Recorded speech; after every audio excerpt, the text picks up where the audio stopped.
పూర్వం భట్టు నరసింహ అనే భట్టరాజులు చోళ దేశాన్ని పాలించేవాడు. ఆయన చాలా ధర్మాత్ముడు. అందువల్ల ధర్మాంగుడు అని కూడా పిలిచేవారు. అతని భార్య సత్యవతి. ఒక యుద్ధంలో ఆ రాజు తన బంధుమిత్రులను కోల్పోయి భార్య సత్యవతితో అడవులకు వెళ్ళిపోయాడు. ఆ తరువాత ఆయన శ్రీ మహాలక్ష్మీదేవిని మనసున తలచి గొప్ప తపస్సు చేశాడు. కొంతకాలానికి శ్రీ మహాలక్ష్మీదేవి కరుణించి సాక్షాత్కరించి ఏమి వరం కావాలని అడిగింది. తల్లి, మమ్ములను కరుణించి నీవే మా కుమార్తెగా జన్మించాలని ఆయన వేడుకున్నాడు.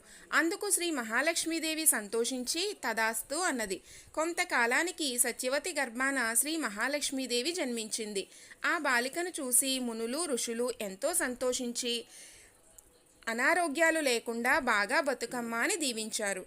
ఆనాటి నుంచి ఆమెను బతుకమ్మగా పిలువసాగారు. బతుకమ్మ జన్మించిన